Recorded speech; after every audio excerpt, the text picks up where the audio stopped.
Yeah, right. Good afternoon. Thanks to Chiara and Ben for the invitation to the conference. It's a real pleasure to come and talk.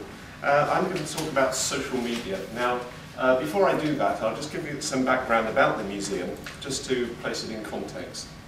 Wiltshire Heritage Museum in Devizes is run by the local Archaeological Society. We're a museum, we've got a library, an archive, and we also publish a Countess Journal. We're an independent museum, and that's the key thing, I think. We're in Devizes, which is a small market town, less than 10,000 people, halfway between Stonehenge and Avebury, in the middle of nowhere. Okay, that's the other important bit. Our collections are designated as a whole. Museum, library, archive. We are probably the first designated museum, library and archive. Because we were designated in the first round of designation when only museums were supposed to be done. But there we are. We cover the county. We're interested in Wiltshire. If it's not Wiltshire, forget it. We have the odd pile of rocks down the road, and we have some finds from them. So this is the gold lozenge from Bush Barrow. Gold from the time of Stonehenge, as I say in my marketing speak. Just a few facts and figures for you to glance at. The ones I'd like you to concentrate on are the number of volunteer hours, the number of talks and events and so on we give, 5.7 FTE as of Tuesday. We were open just over 5 FTE, which means you're talking to the director, the chap who cleans the loos from time to time, clears the drains, you name it, we do it. And one at the bottom, so we generate £7 for each £1 in grant. I think, Dan, I'm right in saying the BN probably generates about 60p for each £1 it gets in government grant. Something like that, just to give you a bit of context. The spend that we get from the local authority is £35,000, of which £21,000 goes straight back towards a pension fund deficit, £7,000 in rates, and now £700 in rubbish collection. That's our public funding, but even despite that, you see the spend per head in Wiltshire is 43p on museums, compared to £4.91 amongst as the average of our nearest neighbours as defined by the Department for Communities and Local Government. So that gives you a bit of background. Our budgets, income expenditure, again, the one at the bottom, deficit. We're losing 60 grand a year at least. We're working very closely with our colleagues at Stonehenge and English Heritage because of the new visitor centre. This is what Stonehenge looks like at the moment, seen from the north with its very attractive car park. This is what it will look like in a couple of years' time because there's a new visitor centre that is now under construction. At the top is what it will look like.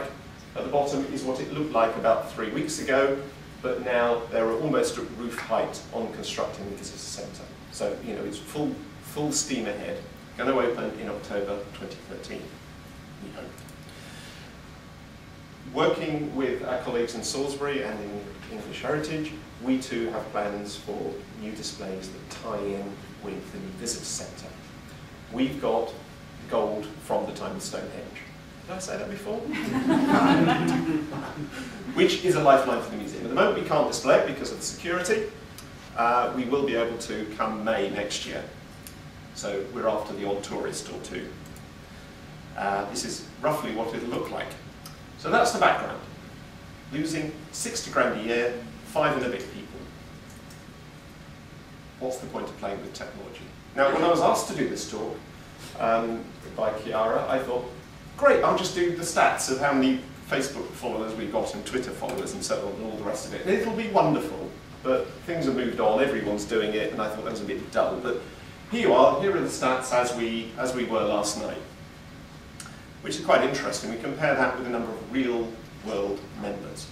Now, this is where I start to get really quite interested, because I can tell you things that I suspect, but with 500 big people, there's no way I'm going to be doing the research. Our membership has held steady. Now, that may sound amazing and boring, but actually most memberships have gone down between 10 and 20%. Why have we held steady, which actually is a 10-20% increase over the last couple of years? Is social media, deeper interaction with people that we know, is that one of the reasons? Can I ask for a show of hands? Do we have, how many Twitter or Facebook followers do I have here? Wow. This is what I started thinking. This is not the, just the numbers, it's actually who those followers are. So that was about 15. Really interesting out of this group. So, who are we getting the message over to? This is the standard stack from Facebook. Here you are. If this was real world, there'll be, all the bars would be over on the right-hand side because most of our members have got even greyer hair than I have. So our online membership, if you like, is much younger. And gender balance is there as well, which is good. Little case study. Half term, we had an opening of a new fossils exhibition, and as part of a trial, we went free. We charge, and we went free. Reasons I won't bore you with. And we put this up on Facebook and Twitter and did some posters. Okay. Interestingly, on Facebook, on the right-hand side, you see it generated some interesting comments, and we got a few retweets and so on.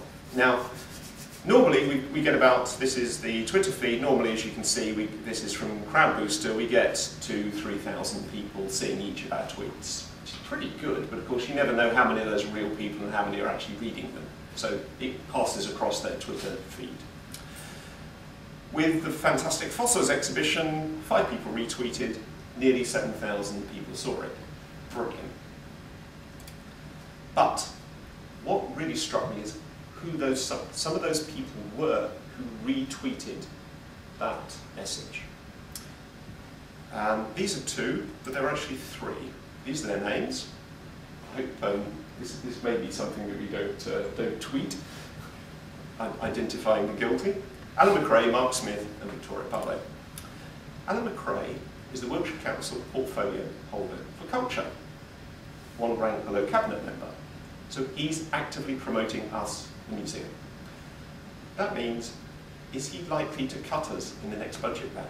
Is he more likely because he knows what we're doing, or less likely because he knows what we're doing? I think you can work that out. Mark Smith, Service Director Finance. He brought his kids. Again, next budget round, which way do you think he would vote? And Victoria Barlow, our very supportive museums manager. So she's actively promoting us to people she knows. 3 people. Also, it's picked up by Sue Davis, who does a Curator's Choice slot every Wednesday on her afternoon show on BBC Wiltshire. And she's got, or they've got, I can't remember the numbers, it's about 3,000 followers. So again, gets the message out, completely different audience, we don't see it, I can't measure it. It also got picked up by 2 other people. The chap on the left, in the Hercules, is a reporter for the Western Daily Press, and the guy on the right is the editor of our local newspaper. Now that generally only does stuff after they've happened. So they send along a photographer to photo the kids who are doing the activity, not to cover the fact there's an activity happening in the first place, which would get more people in. However, over the last couple of months, we've suddenly realised that editorial policy, which is his, has started changing. We're getting things in before they happen now. Is that a result of him seeing what we're up to? I don't know. The paper also gives out grants, and we've just been told that it's highly likely we're about to get a grant. This is the 3rd time I've tried to get money out of that particular fund. This time it looks like we've got it. Is the fact that the editor, who must have a say in this, is following us on Twitter and seeing what we're up to? Is that another reason why we're getting the grant?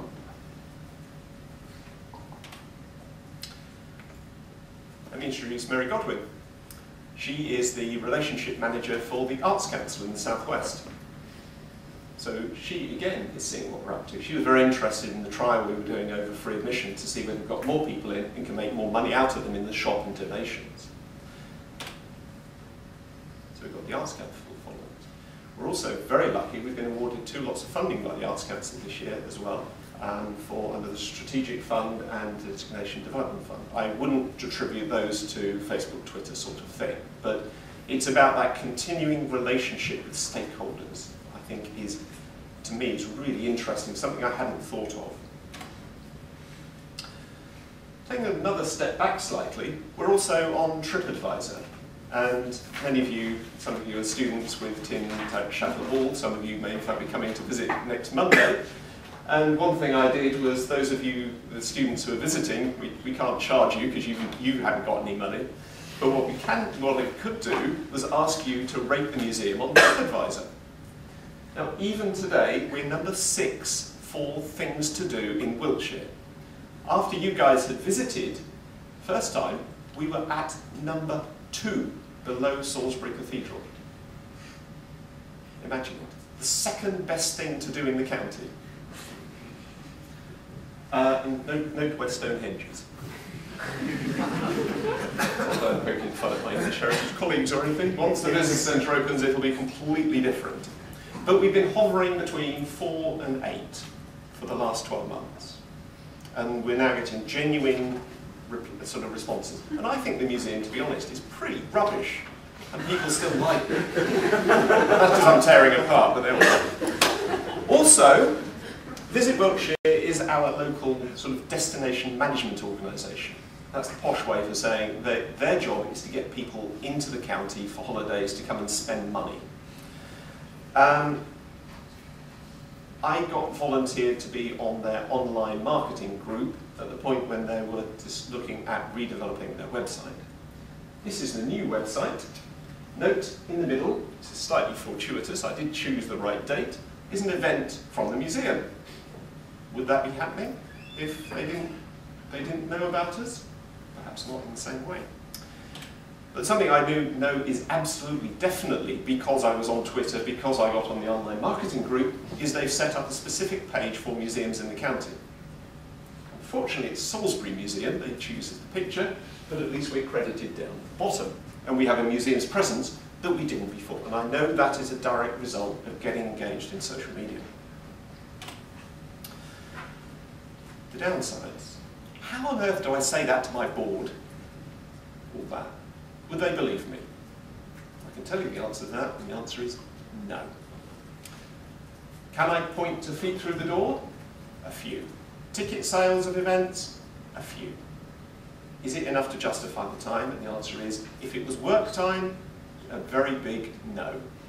But it's not work time. I do it when I'm watching the telly in the evenings, or eating a sandwich. It's a real problem. It's yet another channel. We used to do just posters, leaflets, and press releases. Now we do the website, and we do Facebook. Thankfully, I drive Twitter off Facebook, so I'm only doing 1 and a bit platforms, not 2. We also have YouTube and a couple of other things as well. But a particular problem also is who is speaking. I do it all, and I need more people in the organisation, volunteers, some of my colleagues, to be putting stuff up as well, but I want to maintain the voice. You know, it's slightly authoritative, it's slightly chatty, but it doesn't go off topic.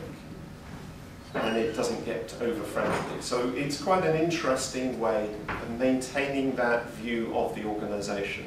Whether it's the right one almost doesn't matter. What I think is important is we appear consistent.